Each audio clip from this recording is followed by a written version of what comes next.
Welcome to Field Notes with Rob and Chris. I'm Chris Buccini. And I'm Rob Buccini. Joining us today from our headquarters in Wilmington, Delaware, is our co-founder and co-president of the Pollin Group and brother from a different mother, Dave Pollin.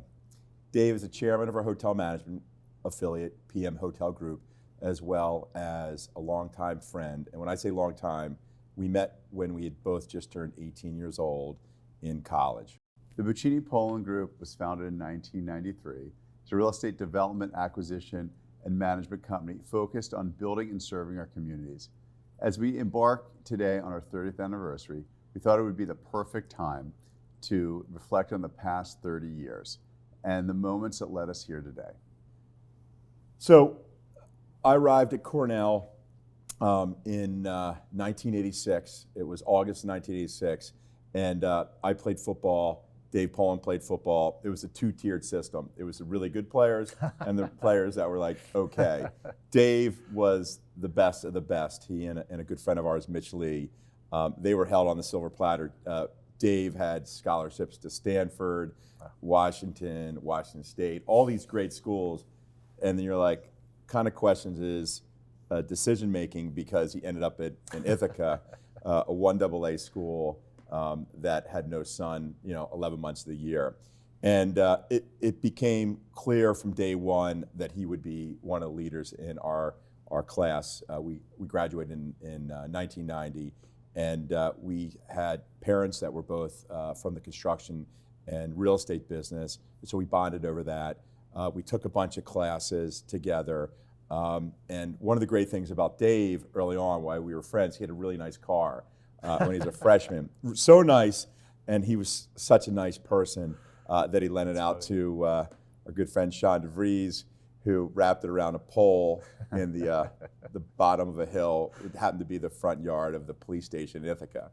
So we had this great friendship that started, it's 35 years ago, 36 years ago. And since then, when you work together for that long and with your brother, it really becomes complex in terms of it's not just business, it's also, it becomes a family. So. Dave, well, actually one of the two, so Rob and Dave started this business. Dave, why don't you sort of talk about the early days and how the Pollin Group came to be, and also why is the B in front of the P? that is a great story. We didn't go height, we went looks. 30 years. That's right. Because Dave is a foot taller. Yeah. Well, if you think about the kind of people that play college football, it's a pretty high level of athleticism. And what got you there? Well, someone who works really hard. You have to hit the gym. You have to be out on the field. You have to practice a lot. And when our friends were at happy hour after school classes, we were actually on the field bashing each other's heads in the mud in Ithaca, New York, when it was 35 degrees out. So it takes a weird temperament to want to do that. But the one cool thing too is when we went to Cornell, the prior 3 or 4 years, the team was like 4-6, 5-5. And then with Rob and the rest of our classmates, we won an Ivy championship. And unfortunately, we graduated in 1990, and that was the last year they won a championship. Now it's 2023, obviously. Yeah. Wow. So anything can be done with the right people who are focused and willing to work hard. So that temperament means that you have what it takes to start a business. We're comfortable with risk. We're comfortable working hard. We know sometimes you lose, but if you work together, you usually win. And I love the story, though, about the name. We were literally in an elevator with a leasing broker touring a building that we wanted to buy. In Georgetown. In Georgetown, DC, yes. DC. And so the broker goes, hey, what's the name of your company? And Rob and I were very polite, like, oh, it should be Buccini Pollin. And Rob said, no, it should be Pollin Buccini, because people know you're here. And so we literally did rock, scissors, paper in the elevator. That's right. And he won, so it's Buccini Pollin since that day.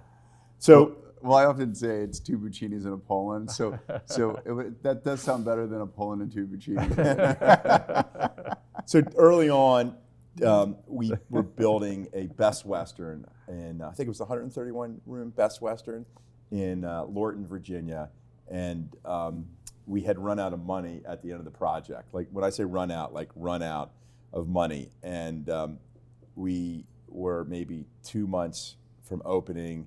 We couldn't play the security guard anymore at the property, and so he was laid off. And Dave replaced the security guard. So Dave would work during the day at the property to get it open. We had tons of TVs. Back then there was, no flat screens, but the big TVs that would have been really hard to steal, but you could have stolen. We had beds, and so there was a lot of product that we were loading into the rooms. And so Dave would sleep over in the lobby of it with a shotgun to protect it. So we saved some money doing that. I would stay in Dave's apartment, small townhouse in Alexandria, Virginia, and it was so small, he didn't have a pull-out sofa, he had a pull-out chair. And so if you remember that chair, that had like tons of dander on it. And so it was, you really understood at that point, the importance of maintaining budget. Every dollar matters, and I think that has really continued through our company. And I think, Dave, when you run your hotel portfolio, the pennies really matter in that business because it's the thin margin business. I think that carried over to everything you do today and a lot of the systems that are in place. Yeah, that hotel would do about 35,000 occupied room nights a year. So if you can save $1 each time you clean the room through some innovation or new technique, then that adds up a lot over the years. But I want to mention a great story from that first hotel. We were sitting in the interior designer's office, and they presented a blue scheme and a green scheme, and both of them were great. I mean, this designer was really hungry for our business, and starting with the Best Western in Fairfax County, Virginia, was way below their pay grade. It was a cornfield. But they wanted to work with us. Proximate to a jail. Proximate to jail, yes. Anyway, so they're presenting the design schemes, and I don't remember who liked blue and who liked green. But Rob and I both have strong personalities, and I think we almost got in a fist fight over which one. And then I'll say, it doesn't even matter. So that's what I think. Maybe we decided that, okay, Rob should live in Wilmington and work on office projects. Exactly. Maybe I'll stay in DC and spend more of my energy on hotels. Yeah. Well, most people have that opinion, when they, especially my wife, when you live with me. There was a funny story at the time because I wasn't working with you guys yet.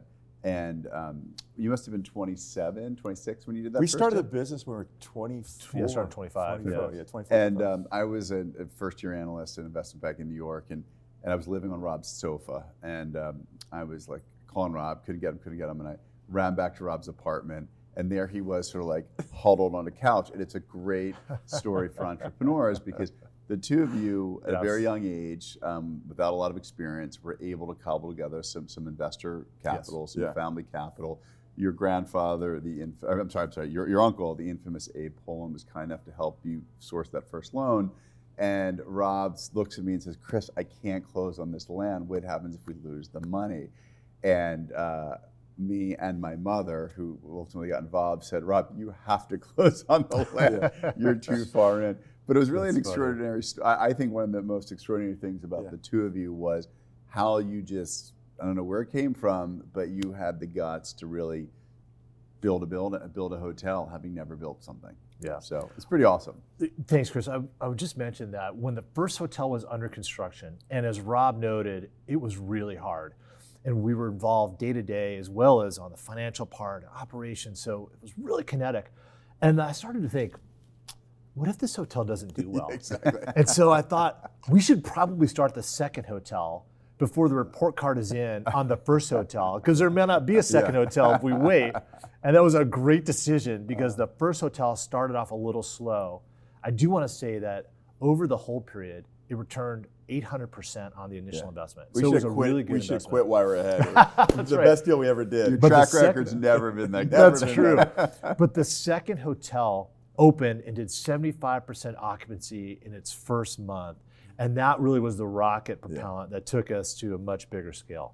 But we were very concerned that the first hotel wouldn't do well. And so in anticipation of the second hotel, we really, I think the magnitude of the amount of money that we had borrowed. The second hotel, we had a pension fund guarantee the loan.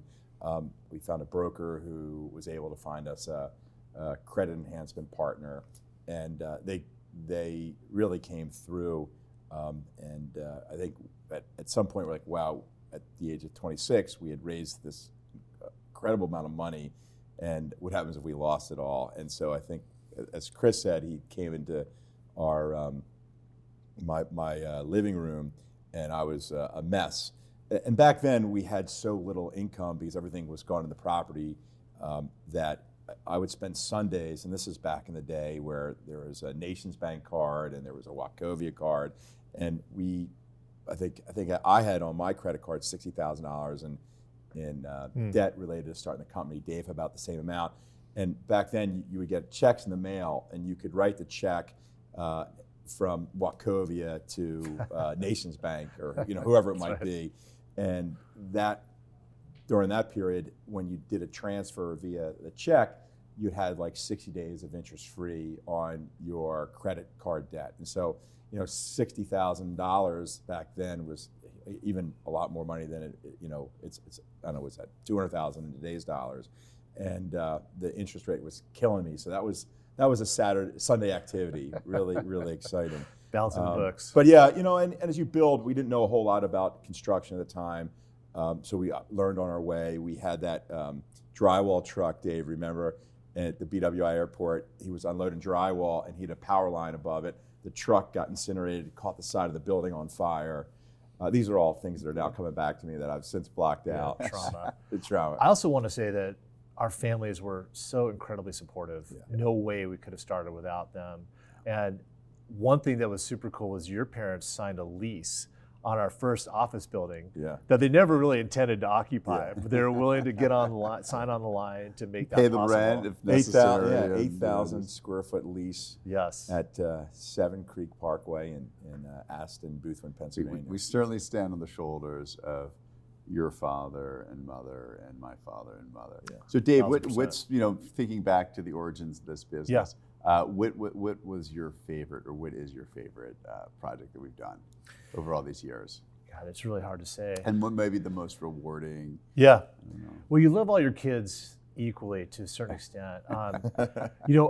I would say that the one that was a little bit scary, other than the first one, was we built an Embassy Suites in Newark, Delaware. So most of you know exactly where that is, near the university, just south of Wilmington.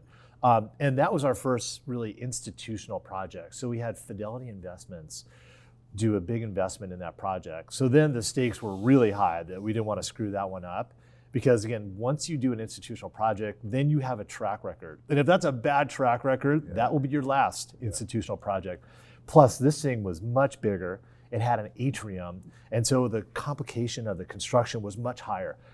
We had the Fidelity guys coming down from Boston to see the site. And we had told them we were under construction, which technically we were, but not really. And so we had to, because we found an underground river through the site. That was a traumatic day. But long story short, we told the concrete guys, just pour some concrete somewhere. They're like, well, you can't pour concrete over here before you pour it over there. We're like, just pour it, we'll rip it back out. Anyway, so the Fidelity guys flew down, said, oh, you're making great progress, good job. And then they took back off. We're like, whew, got through that one. But the hotel opened, it was a great success. And that was a full service hotel. It was a Hilton branded hotel. It was in a new market for us, and we were able to establish that we could do really ambitious things. That's great. There's a lot that went on. I remember, Rob, there might have been a fire during construction. Security guard. And it might have been Rob's first vacation in half a decade. And of course it happened, the morning that he I vacation. had gone away on vacation, and as soon as I landed, I get a call that it turned out it was the actual security guard that lit the fire, who also wanted to be the savior of the property. And so he lit the fire, tried to put it out, couldn't put it out, and we had $1.2 million in damage. And we had a wedding that we had to fix everything up by, and we had 4 weeks to redo all the damage. Remember, the bride came in, we had just gotten a C of O, and we were soldering the fountain, like literally the last piece, and there was a little bit of smoke in the lobby from the soldering, and the bride was like really worked up about this. And I just wanted to say, listen, you should have been here a month ago. You would have been, completely in panic then. Well, Dave, so people in Delaware know more Rob and Chris than they do Dave, and but I'm always just amazed that you took me on as a partner And since then, you became the brother that I got to choose and the brother that I wasn't just born to. And it's been an amazing nearly 30-year partnership and brotherhood. But maybe tell the viewers, a little bit more about what your focus is and the way you've grown the PM Hotel Group and expansions with Modus and that massive part of the Pollin Group that most people never even see or hear about. Great point, Chris. Well, I like to be the mystery partner up here. Call me in when you need something unique. But by the way, when we brought you in, Charlie from Charlie's Angels. The price was right. Like, we didn't pay you a salary, and nor did you promise one. so we should be questioning your judgment. Why would he want to join this company? But one thing that makes us a little bit different than many other development and ownership groups is that we manage all of our assets. And in the hotel space, it's an operating business in the truest sense. We have more in common in the hotel management world with a manufacturing company or an airline or an ice cream maker for that matter than we do with real estate. Now, real estate's an important ingredient in the cake, but really an operating business requires a different set of skills, incentives, training, and other support services. So PM Hotel Group, literally since day one, has been set up separately from the Pollin Group. And we had to attract a different kind of talent. Most people don't know this, but even today, the cultures are unique enough that we really don't even do benefits together. We don't do our real estate insurance together. And not because we wouldn't necessarily get a discount, but because the specific needs of the hotel business are really unique. And the people that are successful in hotels maybe wouldn't be in real estate and vice versa, because it's such a different skill set that's required. When we set up PM Hotel Group, which I think then I'll get into other parts of it really quick, but we started with a culture, not a company. We said, what do we want to be? What do we want people who work here to feel like? We want them to be empowered. We want leaders. We want people who are willing to take risks. We want people who are comfortable dealing with the public and our customers and willing to go above and beyond and think outside of the box, because you never know when someone's checking into a hotel, they may have a dog or a child or a need that you weren't prepared for. And you have to be able to pivot and be adept on your feet and be resourceful to help them in whatever they need. You also have to be willing to negotiate. Just a quick story.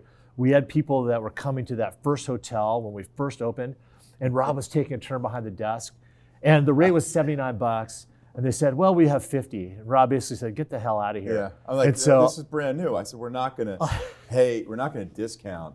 And I think it was the first night. Oh, is that right? We had, I think 3 people staying in the hotel, so we had a lot of rooms to sell that night. And I was at the front desk. Dave was somewhere in the building. I was the junior man on the totem pole at the opening. So Dave ran out to the parking lot to say, I caught him before they left. We'll take the $50. We'll take your, I'm like, I have to have some pride here. So they came back in and we checked them in, and it was $50 we would not have gotten otherwise. So it was a good Crucial deal. 50. But PM Hotel Group has about 4,000 associates. We manage about 70 hotels in 20 states. Of those hotels, BPG owns about 25 of them. So majority of our work is now for third parties. And we look at that as a measuring stick. Are we best in class, which we aspire to be? Are we pretty good? But we typically win when we have the opportunity to pitch. So we feel like we've got great people and great systems and great strategy in that part of the business. And hotels are really cyclical. And so being part of a bigger enterprise with office, multifamily, and sports has been incredibly important ballast, especially for the hotel part of the business. I think, Dave, are we the 11th biggest hotel company in the country now? I think that's right, Rob. Yeah. So. And in California, Texas, New Orleans, Midwest, Nashville, Midwest, right? Lots of New great York markets. City. They're pretty incredible about to think of all the major markets that you're in. If I was smart, we would have done a lot more in Miami pre-COVID, but I missed that one, unfortunately. We one of the great things about having such a sophisticated hotel management company is a lot of the concepts that we adapted early on to our residential and our office buildings. So like the space we're in today, really, I think we are ahead of the curve in today's world when you're trying to track people back in the office as COVID has ended. One of the ways you do that is by creating an environment in the office that's really welcoming. It has a great design aesthetic. A lot of things now, and the office space looks like a hotel lobby.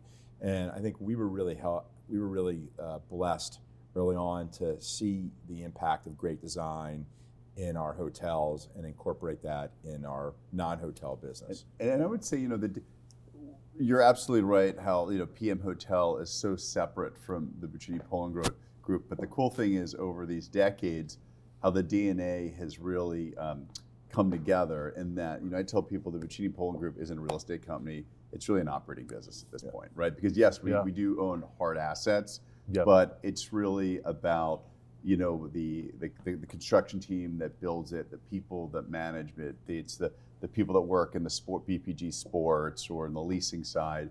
And I think PM Hotel has been an inspiration for everyone else in terms of creating a culture that truly gets best in class. And I think it used to be the top 15 people at BPG had been here for 17 years. That's a little outdated now, but because we've been around for a few years longer. Yeah. But I think one of the things we're the most proud of is the people that we have and their length of stay. I mean, a lot of people choose just to make this a career. Yeah, and I do want to say there is no way PM would be successful without, for example, the resources of BPGS.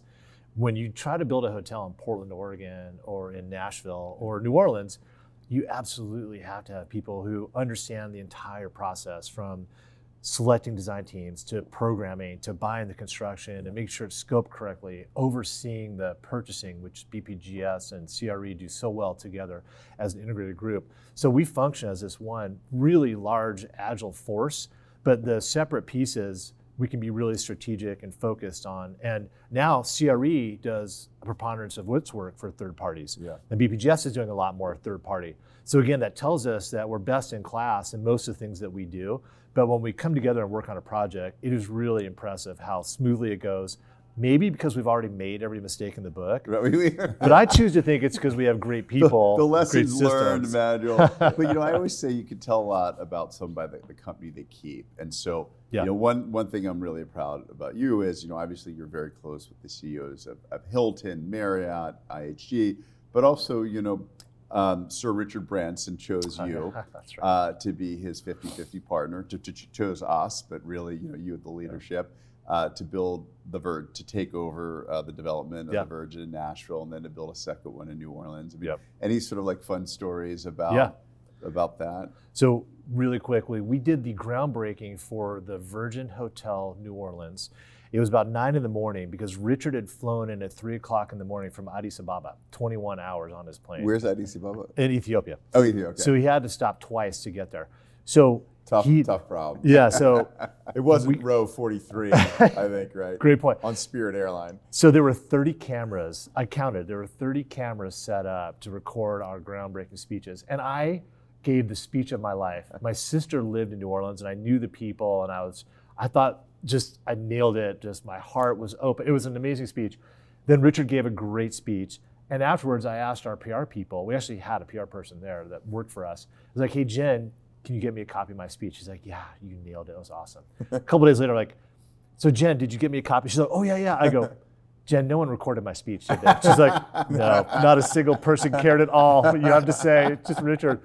But after the groundbreaking, we flew to San Francisco together. I was on his plane. I was really fortunate. And we talked for several hours. And at one point, he said, "I'm going to go take a quick nap." And there was actually a compartment on the plane. So after his nap, about an hour, he walked out and he was wearing spandex biking shorts and no shirt. And I was like, "Oh, I really want to take a picture of him. This would be so great to have." But then I was like, "Oh, what if he hears like a camera click?" I would have been so embarrassed and I would never be invited to hang out with him again. So I didn't take the picture. But he is the most down-to-earth, like warm, engaging, kind person, and just an incredible partner. One of the great things about our company is, in the business we are in, you get to come into contact, monthly with a person like Richard Branson, and it's great because it's educational, it's inspirational, and when you come back home to Wilmington, where Chris and I were born and raised, and you really live, really appreciate the hometown that we're in and kind of what foundation it gave us with all the people that we know and our family from growing up, that you have the confidence to go out and interact with people like that. And we were mentioning our construction company, BPGS Construction. That's another person. Wes Schwant, our partner, who I've known my whole life. Dave has known since I think maybe Wes had just turned 20. I think Dave probably met him in a fraternity party at Cornell when Wes was up from Lehigh. I mean, Jim O'Hare, CFO in the hotel company, and his entire team. I mean, they've been there has Jim been here for 25? Close to 20. Yeah, 20 Joseph years. Bojanowski since 97. I know. General manager of our second hotel and president of PM Hotel Group. And Barb News, who runs the day-to-day at BPG. I mean, she's been here since we were at 21 Industrial Boulevard in Newcastle in a 2,000 square foot office suite. So we have these just great people that understand the foundation of the business, have all this institutional knowledge, which has been critical in us growing. And then when Chris joined us, Chris was working on Wall Street, and the nice thing about Chris was he had a different perspective in our industry, in the real estate industry, and was able to come in and kind of get us from I don't say a mom and pop level, but get us from a level that we were operating in to get us to the level 2 or 3 levels above us. I must have been 26. You guys were 29. And I think the first deal we did was the acquisition of the building we're in today, Brandywine, Nemours. Yeah. And I think it was a $110 or $150 million project. I mean, what was anyone thinking? Giving us all that money to invest. It worked out well. But we didn't have any money to invest at the time, so it was really easy when we went to.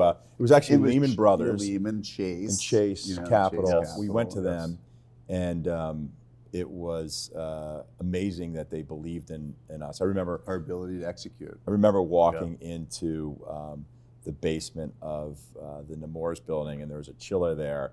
And I remember afterwards, this is before Google, so I remember getting a book and reading like, okay, how does a chiller really work? Our dad, which was in the HVAC business, I think was slightly embarrassed for me that I didn't know more about it at the time.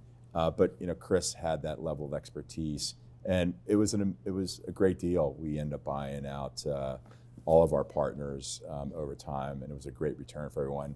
And it was really the beginning of residential in the downtown and the riverfront of Wilmington, and which turned out to be incredibly important in today's world, where remote work really is causing to have a dramatic need for people living in the downtown for tax revenue. Dave, I just wanted to ask you another question. I think one of the reasons this partnership has worked so well, our skill sets are incredibly complementary, and Rob's very hands-on, and I think you're more strategic and big picture, and Was that like their code for annoying? No. It's complimentary. We're gonna stick with complimentary. And if you haven't noticed, there's like sometimes a 2 versus 1. Absolutely, it's a 2-on-1 much of the time. So, But truly, and even Rob, you touched on Barb News and Wesley Schwant. I always say I hate the name of our company because it's not just about 2 Buccinis and a Pollin. We have a senior leadership team of probably 30 people who really run it all and are incredible. And so just, maybe I've always been very inspired by your leadership style. Maybe you can talk to us a little bit about your growth as a leader and sort of who you are today and how you got there. Yeah, great question, Chris. I'd say the inflection point for our company is when we were able to attract talent that was better at certain things in our business than we were. Almost like a basketball team. You have to have a point guard and a 2-guard and a power forward and a center. And you want to feel like you can do all those things, but there's no way I could be better at what Lovell Casero does than she is, or what Joseph does and he is, or what our chief engineer is for our company. So at hiring people and first of all, who are interested in working with us, that starts with the culture. But if you can attract people to that culture that, again, are specialists and are category killers in what they do and great at their job and better at it than you, then first of all, that allows you to grow as a leader. And then the next thing is, so you have to start hands-on and do all the stuff yourself. Second, make sure the culture's right so you can attract talent that can be better at you at certain things, if not everything. And then the third part is strategy. And for me, I really enjoyed that third part a lot. There's always a temptation to get back into, and I won't call it the day-to-day, but there are so many things that we could do. But the way I look at it is if someone else can do that, then I refuse to do it. Yeah. Or else I can't be the chairman of PM Hotel Group and be the strategic leader we need. So I try to spend time every day, 2 or 3 years in the future. What will our guests be looking for? What brand mandates will change? What travel patterns are emerging today? What markets are becoming more interesting? And thinking about what we need to do today so that we're ready for that. Sometimes it's defensive, like if we're having a hard time attracting, let's say, line level associates. Well, let's try to think about things like daily pay so that we have an advantage over our competitors in the marketplace for that talent. So if someone works a day with us, they can actually get paid a percentage of that day's wage that day. Yeah. And so try to differentiate ourselves in the marketplace in every possible way. And of course, it's such a talent, reliant business, the hotel business, that we spend a lot of time in that. We have what I think are world-class systems. But so we think about what markets we want to be in, and that's based on not supply and demand as much, but more what segments are traveling. Hey, there's a ton of leisure travel, and that took off after COVID had people locked up. So in 2021, we saw this incredible energy out. People needed to go on vacation and wanted to have new experiences and wanted to see their friends and family. They'd been cooped up. So we've seen the leisure market continue to grow. So we've focused our new development projects in markets where there's a strong leisure underpinning. We have to have all the demand segments there, like group and corporate, et cetera. But again, that's what I try to think about, like what's going to happen in the next 2 or 3 years, and what do I have to do today to be ready for that?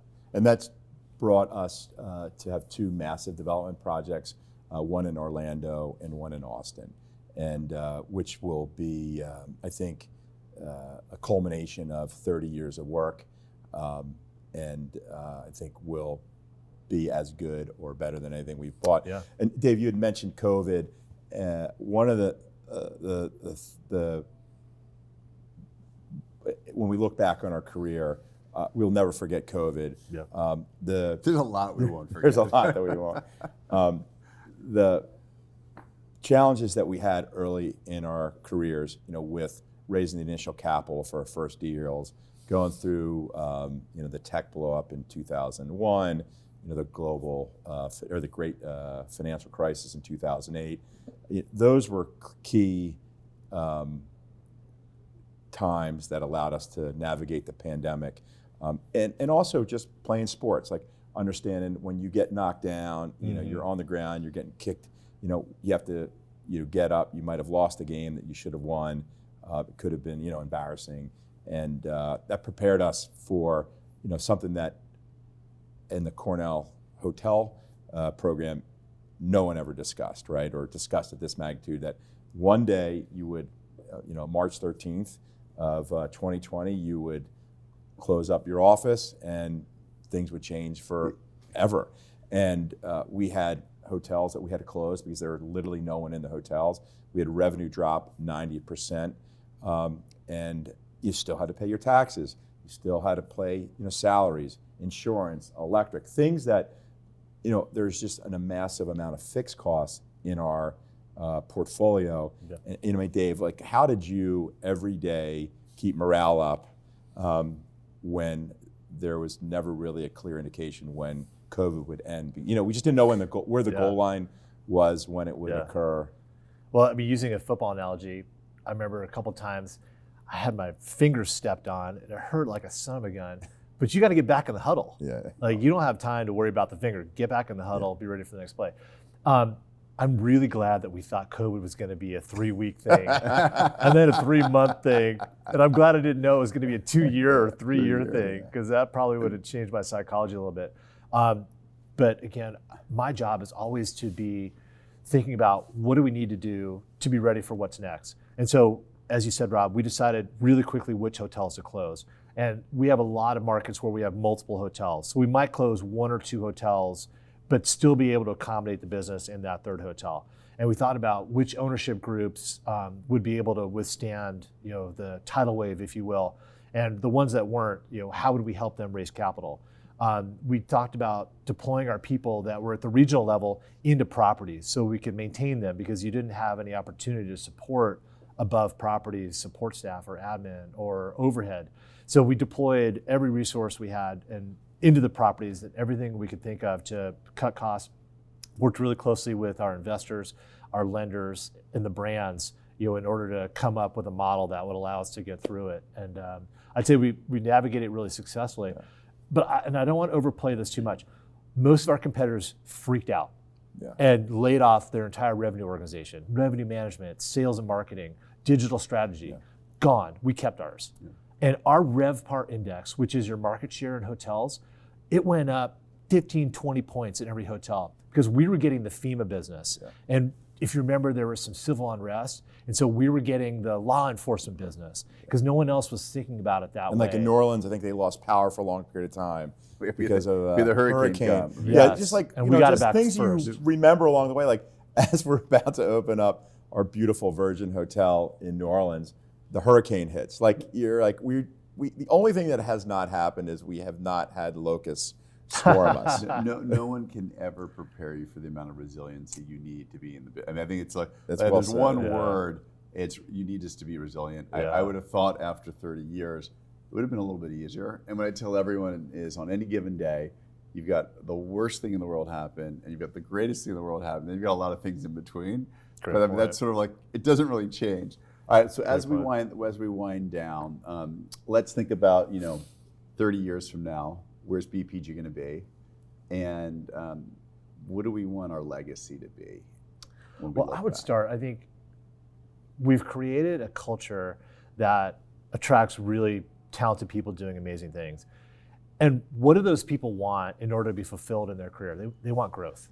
So we have to continue to be strategic in the way that we think about the world. Like, how are we going to either take market share, do new things, go into new areas that we're not in currently? How do we keep a culture of innovation so that people are proud of what they do and they can talk about that to their family and friends?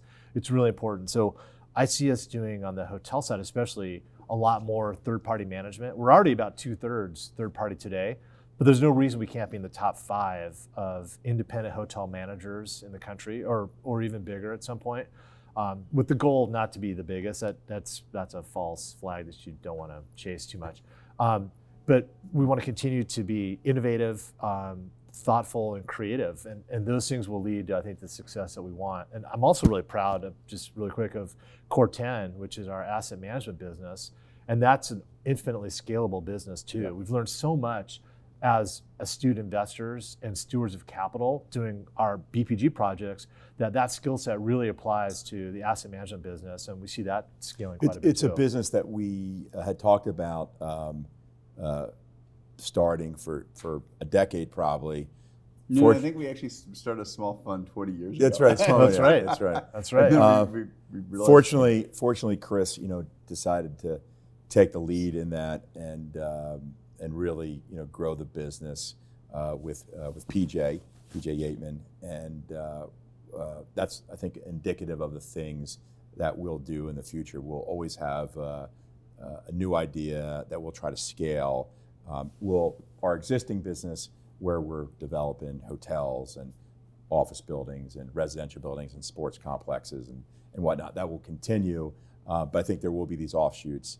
And again, I think for us, one of the things that makes us the most proud is just the quality of people that we've surrounded ourselves by. I mean, I always say to our team that we're the best in the business, and I believe that wholeheartedly.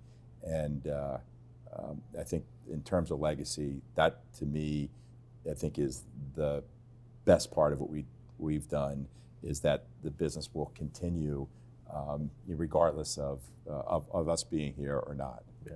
When do we talk about Chris's football? So I too played college football. Okay, that's right. At Princeton. At Princeton for 2 years. Good, yeah. And well-deserved accolades. Not nearly as well as Dave, and probably not as well as my big brother. Yeah. I didn't get into Princeton, so we still have a little chip on our shoulder. I'm still very upset that the BPG colors are Cornell red. I think we need to make them orange. But it's funny when people say, "Hey, you've been doing the same thing for 30 years," and I say, I think 10, 20, 30 years from now, I think we'll be doing much of the same. Yep. Maybe variations of the theme, how we have on Core 10, our asset management business, but we love doing what we're doing. We love to build. Yeah. We love to make places better. We love to fix things. We love to build teams of incredible people. And it's stressful. And I think the nice thing about our partnership, the three of us, is we're probably maybe even too transparent about our feelings. Dave is really the nicest person. He's from the Pacific Northwest. Portland is where he was raised after being born in Washington, D.C. So that has, I think, an inherent chill in him. As Dave told me one time when I was having, a meltdown, so that could have been morning, noon, or night. He said, part of the problem of where we live is there's just too many people in the Sicily corridor that are living next to each other. In Portland, there's a lot less people out there, and so you have some more ability. But I think for anyone that enters into a partnership, and it could be Blackstone or BlackRock or Goldman Sachs or whatever, that's the biggest people in the real estate business, to where we are. I mean, I think you always just have to really love the people you work with, and that's been, I think, the hallmark of our relationship is just how much we care for each other, how we're all friends, our families are friends, and level of trust is infinite. Yeah. Infinite. Yeah. Well, Dave, thank you for doing this. I know you do a lot of this type of thing for PM Hotel Group, and thank you for joining us. If you're interested in learning more about BPG or joining our team, visit bpgroup.net. Make sure to follow us on social media at Buccini Pollin and subscribe to our channel. We'll catch you next time on Field Notes with Rob and Chris. Ready? Break!